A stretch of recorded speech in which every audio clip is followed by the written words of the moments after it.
Hello everyone, कैसे हैं आप सभी। आई होप आप सब बहुत अच्छे होंगे, मजे में होंगे। स्वागत है आप सबका आपके लर्निंग प्लेटफॉर्म गुप्ता क्लासेस में। चलिए भी, जैसे कि हम लोग पहले भी हिंदी की कई सारे क्वेश्चन वगैरह कर चुके हैं जो आपके एग्जाम में पूछे जा सकते हैं, ठीक है ना। आपका कोई सा भी एग्जाम है, यूपी पुलिस है, यूपीएसआई है, या फिर टेट है आप लोगों का, पैट है आप लोगों का, या फिर आप लोगों का वीडियो है, आरओए है, या फिर लेखपाल है। कोई सा भी एग्जाम हो, उसमें जो एग्जाम में ज्यादातर क्वेश्चन पूछे जाते हैं वही आज हम लोग हल कर लेते हैं, ठीक है। तो सबसे पहला क्वेश्चन है हमारा, अजान सुजान सदा कल्याण लोकोक्ति का भावार्थ है, यानी कि इस पूरी लोकोक्ति का हमें अर्थ बताना है क्या है। अनजान और सुजान के साथ सदैव लाभ मिलता है, नहीं। भोला भोला ज्ञानी कल्याणकारक होता है, नहीं। मूर्ख और ज्ञानी दोनों मजे में रहते हैं, बिल्कुल सही है हमारा। तो यानी कि इसका सही आंसर है हमारा सी ऑप्शन, अनजान सुजान सदा कल्याण, यानी कि अनजान मूर्ख और सुजान ज्ञानी। भाई देखो, जो मूर्ख है, अनजान है, उसे तो कुछ पता ही नहीं है ना, वो भी मजे में ही रहेगा, उसे क्या चिंता। और जो ज्ञानी है, उसे तो ज्ञान की प्राप्ति है, वो भी मजे में रहेगा। तो इसका सही आंसर है मूर्ख और ज्ञानी दोनों मजे में रहते हैं। चलिए नेक्स्ट है हमारा, मगरमच्छ का पर्यायवाची नहीं है, मगरमच्छ का पर्यायवाची है गंडूपद, गिलग्राह, सरट या फिर पल्लिका। तो मगरमच्छ का पर्यायवाची है हमारा गंडूपद, ठीक है। चल, गए थे रोजा छुड़ाने गले पड़ी नमाज। ये तो हम लोग बोल भी देते हैं, अपनी आमतौर की जो भाषा है उसमें भी बोल देते हैं कि भाई हम तो गए थे रोजा छुड़ाने और नमाज गले और पड़ गई। तो मुश्किल में पड़ जाना नहीं, कष्ट पहुंचाना नहीं, गरीब हो जाना बिल्कुल नहीं, उपकार करने के बदले स्वयं को ही दुख भोगना पड़िया, यानी कि किसी का भला करने गए थे और उल्टा हमारे साथ ही गलत हो गया, ठीक है। चलिए नेक्स्ट है हमारा, अंदर छूत नहीं बाहर दूर दूर लोकोक्ति का अर्थ है जिसका कोई ना हो, मन में कुछ बाहर कुछ। बिल्कुल सही बात है भाई, होता है ना कोई कि अंदर तो कुछ चल रहा है, मन में कुछ है और बाहर वो कुछ और ही दिखा रहा है। तो अंदर छूत नहीं बाहर दूर दूर, यानी कि इस लोकोक्ति का अर्थ है मन में कुछ और बाहर कुछ और। क्लियर हो गया यहां तक। सफेद झूठ लोकोक्ति का अर्थ बताना है, सफेद झूठ जिसे पकड़ा ना जा सके, जो साफ साफ पता चले कि झूठ है। हम लोग किसी को बोलते नहीं है कि भाई तुम तो साफ साफ झूठ बोल रहे हो, तुम्हारे चेहरे पे लिखा है, यानी कि जो इंसान पकड़ा गया हो अपने झूठ में। भाई जिसे पकड़ा ना जा सके ना, जो झूठ पकड़ा ना जा सके वो साफ झूठ कैसे होगा, सफेद झूठ कैसे हो जाएगा। बच्चा द्वारा बोला गया झूठ ना, सही ऑप्शन है इसका, जो साफ पता चले कि झूठ बोल रहा है कोई इंसान, ठीक है। बेकाम में कौन सा समास है, बे प्लस काम। बे हमारा उपसर्ग है और जो समास उपसर्ग जुड़कर बनते हैं वो कहलाते हैं अव्ययभाव समास, ठीक है। अव्ययभाव समास उपसर्ग जुड़ के बनते हैं, ये चीज आप लोग याद रखना। समक्ष में कौन सा समास है, सम प्लस अक्ष। समक्ष को अगर आप तोड़ोगे तो सम प्लस अक्ष, यानी कि इसमें जो है वो सम जो है वो हमारा उपसर्ग है, तो इसमें कौन सा होगा, अव्ययभाव समास, ठीक है ना। चल नेक्स्ट है हमारा, प्रत्यंग में कौन सा समास है, प्रत्यंग। तो प्रत्यंग शब्द को तोड़ोगे तो प्रति प्लस अंग, तो प्रति हमारा उपसर्ग है, इसलिए ये भी अव्ययभाव समास। क्लियर हो गया यहां तक। चल, जो समास हमारे उपसर्ग जुड़ के बनते हैं वो कहलाते हैं हमारे अव्ययभाव समास, ये चीज आप लोग याद रखना। क्लियर हो गया यहां तक। यहां तक किसी को कोई दिक्कत परेशानी है, किसी को कोई भी दिक्कत परेशानी है तो आप लोग कमेंट बॉक्स में कमेंट करके बता सकते हैं, ठीक है। नेक्स्ट सेम वही आ गया, प्रत्यक्ष। भाई वो प्रत्यंग था, ये प्रत्यक्ष है, तो प्रति प्लस अक्ष, सेम वही प्रति उपसर्ग है, इसलिए ये भी हमारा अव्ययभाव समास होता है, ठीक है। चलो नेक्स्ट है, जीवन सुन प्रिय मिलन हित सखी सखी जिये शेष। पंक्ति में प्रयुक्त रस है, रस बताना है, भयानक, रौद्र, करुण या फिर हास्य, कौन सा रस है। तो भाई मैं आप लोगों को बता दूं, भयानक रस क्या होता है, जिसमें भय का भाव होता है। भय मतलब डरना। रौद्र रस क्या होता है? रौद्र मतलब होता है क्रोध, जिसमें क्रोध आना। ठीक। करुण का मतलब होता है शोक, जिसमें शोक दुख का भाव होना। हास्य में आता है हास, जिसमें किसी की हंसी उड़ाना। ठीक है, तो इसमें जो इसका मतलब है जीवन सुत प्रिय मिलन हित, यानी कि जब तक जीवन है, जब तक हम प्रिय से मिलने के लिए तरसते रहेंगे। ठीक है ना, तो इसमें हो जाएगा हमारा करुण रस, कि जब तक जीवन है, जब तक तुम अपने प्रिय से मिल लो, उसके बाद का पता नहीं, तो इसमें आ जाएगा हमारा करुण रस। करुण रस को यमराज की उपाधि किसने दी है? तो भैया करुण रस को यमराज किसने कहा है? भरत मुनि ने, दंडी ने, पंडित राज ने, या फिर भवभूति ने? तो भवभूति ने कहा है करुण रस को यमराज कहा है, क्योंकि करुण रस का मतलब होता है शोक, जिसमें दुख उत्पन्न होना। अब दुख कब उत्पन्न होता है ये तो आप सभी को पता है, मृत्यु में होता है या किसी वैसी चीज में होता है, किसी के वियोग में होता है। ठीक है ना, चलिए। और मृत्यु का दूसरा नाम होता है यमराज, ये चीज आप लोग याद रखना। पंक्ति में हमें रस बताना है कौन सा है। अटपटी उलझी लताएं, डालियों को खींच लाएं, पैर को पकड़े अचानक, प्राण को कसले कपाएं, सांप सी काली लताएं। बिभत्स रस, बिभत्स का अर्थ होता है घृणा या फिर किसी चीज को देखकर घिन आना। अद्भुत का होता है आश्चर्य। करुण का होता है शोक। रौद्र का होता है क्रोध। ठीक है, अब इन चारों में से बताना है। तो भैया देखो, इन चारों में हमारा सही आंसर होगा बिभत्स रस। अब बिभत्स कैसे? घृणा या फिर घिन कैसे? अटपटी उलझी लताएं, ऐसा लताएं मतलब पेड़ की जो जटा होती है ना, वो। अब ऐसा समझ लो कहीं हम दलदल में जा रहे हैं, वहां पेड़ की वो पड़ी है डालियां वालियां, मतलब कि एक तरीके से जो बरगद का पेड़ होता है उसकी वो जो लटाएं हैं वो पड़ी हैं। अब एक बात बताओ, दलदल में ऐसी चीज को देखकर मन में घिन का भाव नहीं आएगा कि भाई गली गली सी तो उसकी वो हो रही है डालियां सी। ठीक है, डालियों को खींच लाएं, ठीक, पैर को पकड़े अचानक। और सोचो वही डालियां हमारे पैर को अचानक से पकड़ ले तो हम कैसे आएगा, एकदम घबरा से जाएंगे, घिन सी आएगी कि छोड़ छोड़ छोड़। वही चीज इसमें हो रहा है बिभत्स रस में। ठीक है, सांप सी काली लताएं, सोचो प्राण को कसले कपाएं। अगर उन पूरी लताओं ने हमें कस के जकड़ लिया तो हमें कैसा लगेगा कि भैया सांप ने जकड़ लिया। ठीक है ना, चलिए। ओम हनु हनु हनुमंत हटीले, बैरही मारू ब्रज के कीले। इसमें छंद बताना है। तो भैया छंद में हमें कुछ नहीं करना होता, छंद में बस मात्राओं का खेल होता है और कुछ नहीं होता। तो भैया चौपाई में होती हैं प्रत्येक चरण में 16-16 मात्राएं। दोहा में होती हैं 24 किसके? 13 और 11 का मैच। ठीक है, छप्पे जो है वो हमारा है क्या? विषम मात्रिक छंद। ठीक है, तो छप्पे जो है वो हमारा है रोला प्लस उलाला का मेल। ठीक है, चलो। रोला में भी 24 होती है, उलाला में 28 मात्राएं होती हैं। सोरठा में भी 24 होती है, लेकिन सोरठा जो है वो 11 और 13 का मैच होता है, यानी कि दोहे का विपरीत होता है। अब इनमें हमें कुछ नहीं करना, बस मात्राएं लगा के देखनी है। तो भाई ओम पे आ गई हमारी कितनी मात्राएं? बड़ा ओ है 2 मात्राएं आ गई, है पे 1 आ गई, ने पे भी हमारी 1 मात्रा आ गई, इस पे 1 1 1 1 2 2 कैसे बिंदु जो दे रखा है 1 1 2 और 2। तो टोटल हम काउंट कर लेते हैं 2 2 4 2 6 2 8 2 10 2 12। तो यानी कि इस पूरे चरण में 16 मात्राएं हो गई। तो यानी कि 16 मात्राएं किसमें दिखाई दे रही है? चौपाई में। बच्चों अगर कभी भी ऐसे हो जाए ना तो एक ही लाइन पे मात्राएं लगाकर देखना, दूसरी लाइन को आगे बढ़ने की जरूरत ही नहीं पड़ती। एक बात बताओ, जब आपको पहली लाइन से ज्ञात हो गया कि 16 मात्राएं आ रही है तो आगे अपना टाइम ही क्यों वेस्ट करना? एग्जाम में तो 1-1 मिनट बहुत कीमती होता है, फिर भी हम मात्राएं लगाकर देख लेते हैं। इस पे 2 आएंगी, 1 2 इसलिए आई, एक तो छोटी मात्रा तो है ही, प्लस इस पे बिंदु भी दे रखा है। बिंदु की हमेशा 2 मात्राएं होती हैं। 2 1 1 सॉरी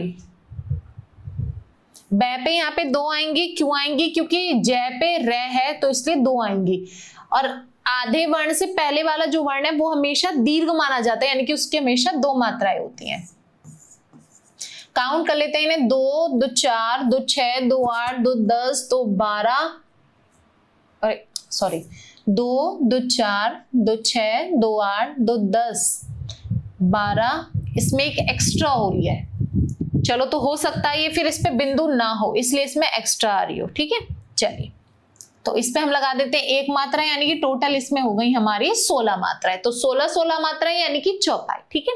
तो आप लोगों को कोई भी छंद की मात्राएं चढ़ानी हो तो हमेशा याद रखना, पहले तो ये देखना है कि ये दोहा बिल्कुल करेक्ट लिखा होना चाहिए, क्योंकि एक बिंदु से भी हमारी मात्रा बिल्कुल गलत हो जाती है, जैसे यहाँ पे हो गई थी, ठीक है। चलिए जल्दी से इसका स्क्रीनशॉट ले लीजिए फटाफट से, फिर हम बढ़ते हैं आगे की ओर। नेक्स्ट चलिए, कुंद इंदु समदेहे उमा रमन करुण अयन, जाहि दन पर नेह करहु कृपा मर्दन मयन। अब इसमें हमें बताना है कौन सा हमारा छंद है, सेम वही करना है हमें। सोरठा में मैं अभी बता के आई हूँ 24, दोहा में 24, चौपाई में 16 और बरवे में होती हैं हमारी 19, ठीक है। टोटल वैसे कभी नहीं आता, 12 और 7 का मैच आता है, मैं 19 बता दे। तो एक बार इन्हें काउंट कर लेते हैं मात्राओं को, तो 2 3 4 5 6 7 8 9 10 11 आ रही हैं, तो वो 11 इसमें होती हैं सोरठा में। 11 और 13 का मैच हमारा सोरठा का होता है। पीछे पढ़ के आए, 1 2 3 4 5 6 7 8 9 10 11 12, इस पे हमारा यहाँ पे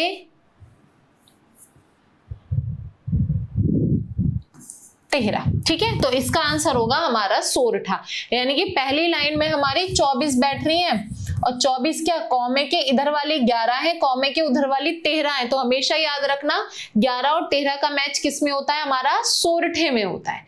क्लियर हो गया यहां तक? चलिए अब हम बढ़ते हैं आगे की ओर।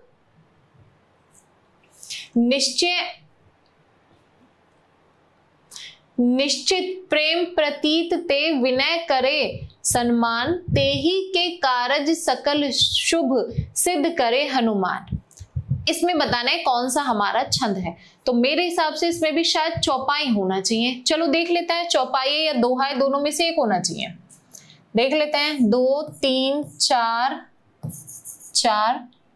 5 6 7 8 9 10 11 12 13 14 15 16 17 18 19 20 21 22 23 24, यानी कि दोहा है इसमें, ठीक है।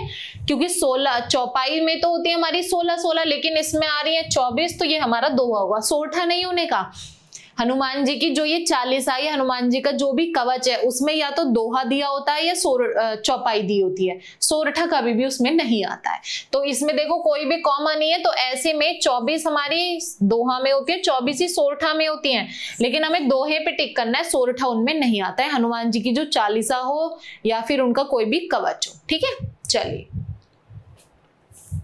बाकी मैंने मात्रा वगैरह आप लोगों को क्लास में अच्छे से समझा रखी है, ठीक है। चलिए मनुजात और मनुजाद का अर्थ, मनुजात और मनुजाद का अर्थ मनुष्य जाट और मर्यादा नहीं, मनुष्य जात और राक्षस नहीं, गलत लिखा है। मानव और राक्षस बिल्कुल सही है, मनुष्य जात और मर्यादा नहीं। देखो मनु जात मतलब होता है मानव, मनु मतलब मानव की जात बताना, और राक्षस मनुजाद का अर्थ होता है राक्षस। ये चीज याद रखना, मानव और राक्षस। क्लियर हो गया यहां तक? चलिए आगे नेक्स्ट है, को नहीं जानत है जग में कपि संकट मोचन नाम तिहारो। इसमें बताना है कौन सा हमारा छंद है, ठीक है। तो एक बार मात्रा चढ़ा के देख लेते हैं। भाई ये दोनों जो है ये हमारे संस्कृत के छंद होते हैं, वर्णिक छंद होते हैं। इनमें मात्राएं काउंट नहीं होती, इसमें वर्णों को काउंट किया जाता है। एक बार हम मात्रा लगाते हैं, अगर मात्रा लगा के ऊपर वाले दोनों सही नहीं बैठे तो फिर हम वर्णों पे आ जाते हैं, ठीक है। 2 3 4 5 6 7 8 9 10 11 12 13 14 15। अच्छा जी, 1 2 3 4 5 6 7 8 9 10 11 12 13 14 15 16 17 18, यानी कि मात्रा लगा के सही नहीं बैठ रहा हमारा, क्योंकि भाई हमारा 18 और 17 मात्राएं तो किसी में होती नहीं, ना कुंडलिया में ना ही दोहा में। अब एक बार हम लोग वर्णों को काउंट कर लेते हैं। चलो भाई इसे हटा, एक बार हम लोग वर्णों को काउंट कर लेते हैं, इसे हटा देते हैं, वर्णों को काउंट कर लेते हैं। ठीक है, कभी ऐसी कंडीशन आ जाए कि इसमें बताओ कौन सा छंद है, तो आप लोगों को भी ऐसी करना है, मात्रा लगाकर देखना। और ये मात्रा कुछ सेकंड में लग जाती हैं, कुछ ही सेकंड में, हद से 3 से 4 सेकंड में मात्राएं लग जाती हैं फटाफट से।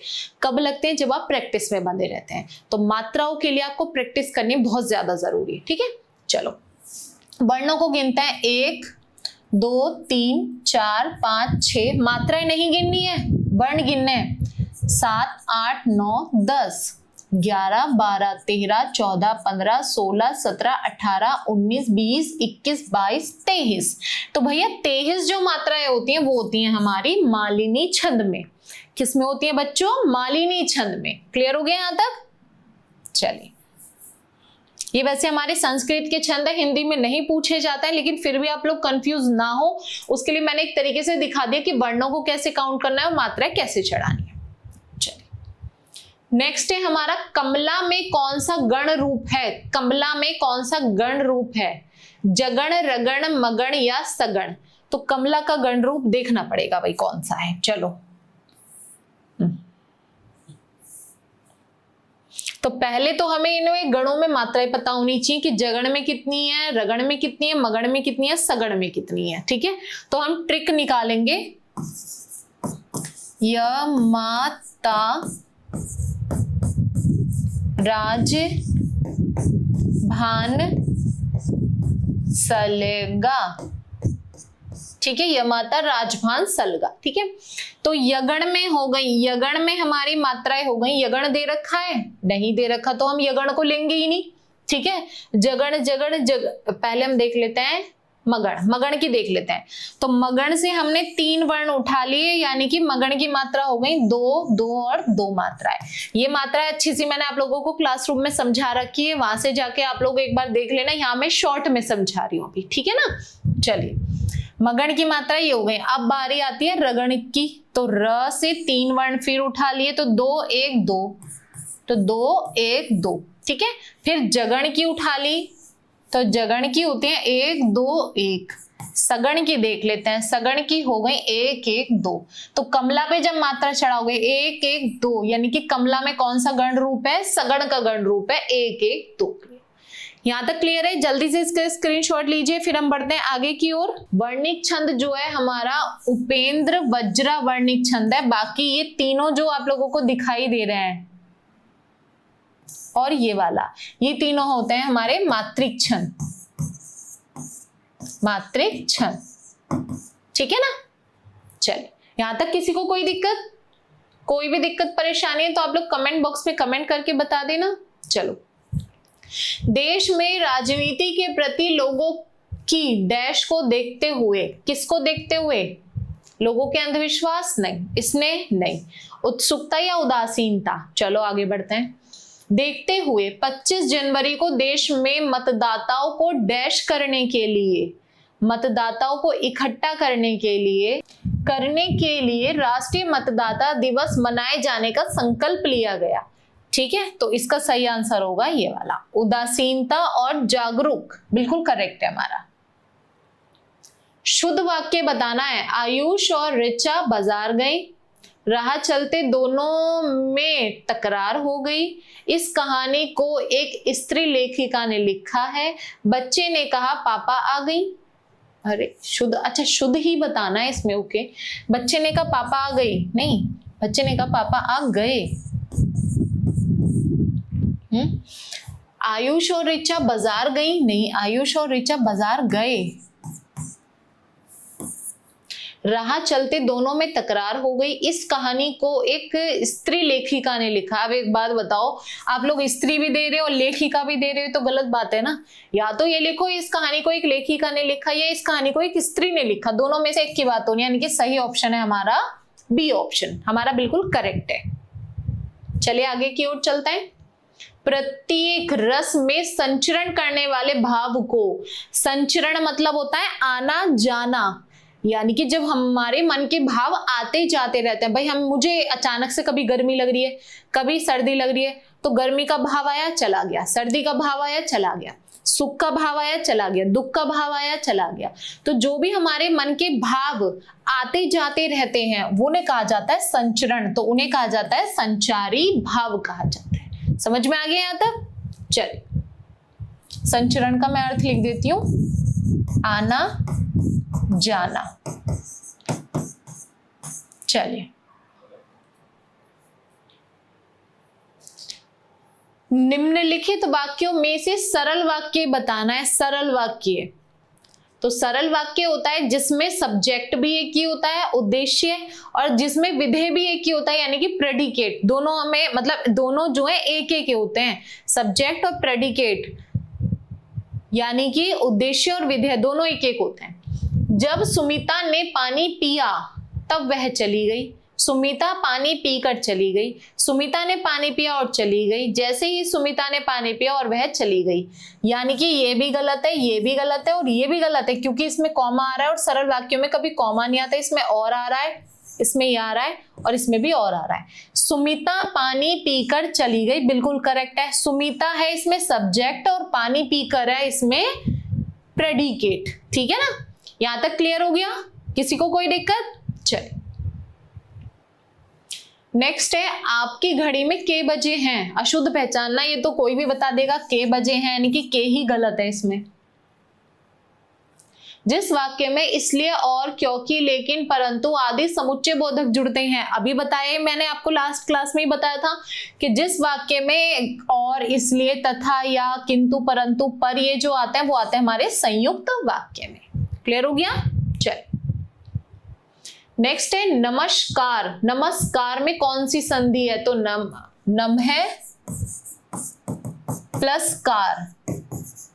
नमस्कार को करोगे तो नम है प्लस कार, यानी कि विसर्ग संधि आएगी हमारी। नवोन्मेष का सही संधि विच्छेद है नव प्लस उन्मेष। नव का ए, उन्मेष का ओ में परिवर्तित हो जाता है, यानी कि सो की मात्रा में। तो नवोन्मेष का सही संधि विच्छेद है नव प्लस उन्मेष, यानी कि गुण संधि आएगी। नवोन में जो है ये हमारी गुण संधि है। चले बढ़े आगे। आयु में बड़े व्यक्ति को क्या कहते हैं? पता ही आप सभी को, ज्येष्ठ बोलते हैं आयु में जो बड़ा होता है। छोटे को कनिष्ठ कहा जाता है। ठीक है, जो बात लोगों से सुनी हो, लोकोक्ति, अनुमोदन, जनश्रुति या पांडुलिपि। नहीं भाई, जनश्रुति होती है, जन मतलब लोग और श्रुति मतलब सुनना, तो जो बात लोगों से सुनी हो उसे कहा जाता है जनश्रुति। ठीक है, निम्न में कौन सा कर्मधारय समास है? नील गगन, त्रिफला, पतझड़, गांव शहर। नील गगन, नीला है जो गगन, तो गगन की यहां पे क्या हो गई भैया? विशेषता बता दी, तो ये हमारा कर्मधारय समास है। त्रिफला तीन फल, त्रिफला तीन फल यानी कि द्विगु समास। ठीक, पतझड़ यानी कि बहुव्रीहि समास, पत्तों का झड़ना। पतझड़ मतलब पत्तों का झड़ना, यानी कि एक ऋतु। पतझड़ पत्तों का झड़ना, ऋतु, ऋतु मतलब मौसम। ठीक है, गांव शहर यानी कि द्वंद्व समास, अपोजिट आ रहे हैं, गांव शहर अपोजिट आ गए दोनों। ठीक है ना, चलिए।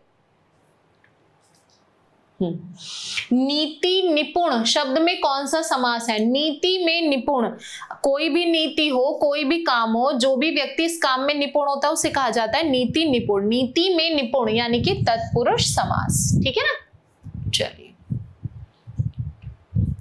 पर्याय शब्दों का कौन सा समूह सही नहीं है? पर्याय शब्द मतलब कि पर्यायवाची शब्दों का। पाठशाला, विद्यालय, स्कूल सही है हमारा। नारी, महिला, औरत सही है हमारा। पहाड़, पर्वत, पुस्तक, ये क्या मैच हो गया? पुस्तक जो आ गए यहाँ पर नीचे देखते हैं, आग, अग्नि, अनल बिल्कुल सही है, यानी कि हमारा सी ऑप्शन गलत है, समूह सही नहीं है। नहीं है को ध्यान देना। ठीक है ना, चलिए। निम्नलिखित में से कौन सा शब्द पत्नी का एक पर्यायवाची नहीं है? नहीं है बोला इन्होंने, पत्नी का पर्यायवाची नहीं है। सहधर्मिणी, भार्या, धरनी या अंगजा। तो वो पत्नी का जो पर्यायवाची नहीं है वो है अंगजा। अंगजा जो है पत्नी का पर्यायवाची नहीं होता है, ठीक है। अंगजा जो है पर्यायवाची वो पुत्री का होता है, ठीक है ना। चलिए नेक्स्ट है आकर्षण का विलोम है। आकर्षण का ये सभी को पता ही तो नॉर्मल सा और कई बार एग्जाम में पूछा भी गया है। आकर्षण का विलोम होता है विकर्षण, ठीक है ना। चल सकल और शकल का अर्थ बताना है, तो सकल और शकल का अर्थ, तो भाई देखो शकल का अर्थ तो अंश होता है, भाई मेरे पूरे शकल यानी कि मेरे शरीर का अंश हो गया, तो अंश यहाँ पे एक ही जगह दे रखा है, तो इसका सही आंसर होगा ये वाला। देखो भाई यहाँ ये समझ लो कि आपको नहीं पता इसका अर्थ क्या होता है, बस आपको ये पता है शकल का अर्थ होता है हमारे शरीर का अंश, तो अंश यहाँ पे एक का ही तो दे रखा है, तो इस सकल का अर्थ हो गया पूर्ण। तो सकल का अर्थ संपूर्ण और शकल का अर्थ हो गया अंश। क्लियर हो गया।